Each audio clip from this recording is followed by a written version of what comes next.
GRT at the time of this recording is seeing a bit of a breakdown move and continues to hold within our key area of support that lies between the $0.164 and the 0.1478. At the time of this recording, we have also seen a break to the lower side of this ascending trend line, which is the first indication that in the next coming hours there's a very high chance that you're going to see a bit of a breakdown move. And on today's video, I will be focusing on the significant key areas of supports that you need to continue holding, and above all discuss my long-term price prediction analysis, giving you a significant area of support that needs to continue holding on the daily time frame.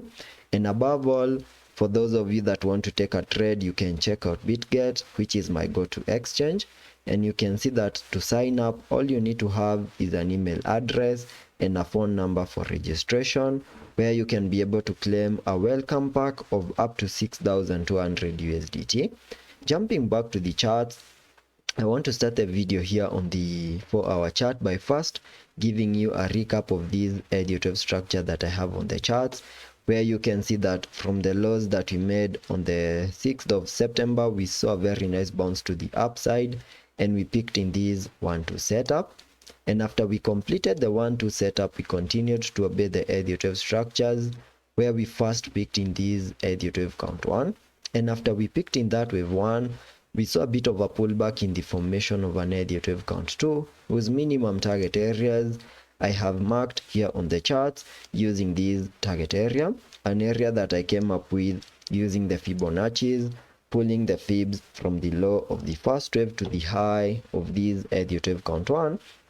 giving me a minimum pullback target area for the second wave between the fib level 0.5 and the fib level 0.78, and that is between the 0.1641 and the $0.147, an area that we fully maximized, and at some point we started to see a bit of a short-term bounce to the upside. But that short-term bounce now seems to have stalled, because you can see that we have seen a break to the lower side of this ascending trend line, which is an indication that we are now losing that upward momentum. And that means that we have started to see a change of structure, which is an indication that in the next coming hours, we are going to see a bit of a short-term breakdown move. And if that is the case, then I'm expecting that GRT is going to continue holding within this target area between the $0.164 and the 0.1478.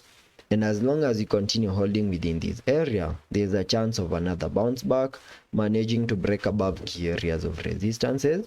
But if by any chance we break to the lower side of this target area, then I will be expecting to see GRT give us some bearish moves that can give us a reset of the lows that we made on the 6th of September. And on losing that significant low, then I will be expecting to see a reset of the lows that we made on the 5th of August. That is all I'm expecting on the short term, in case we lose significant key areas of support. But on holding this area of support over here, there's a chance of a bounce back in a move that can easily get us back above the $0.2 in the formation of this Elliot wave count 3.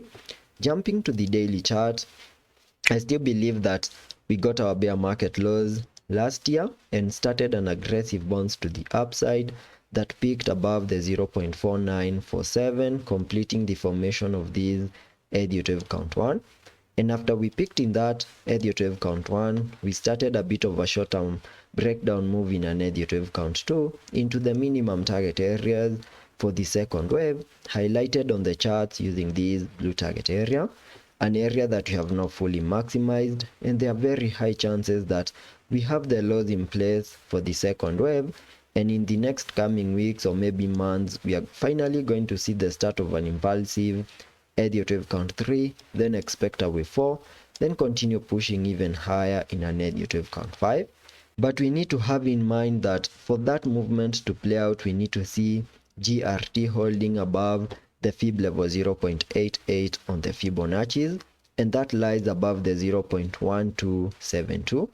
And the moment we lose the fib level 0.88, then that will mean that there's a very high chance that we are going to see a total breakdown move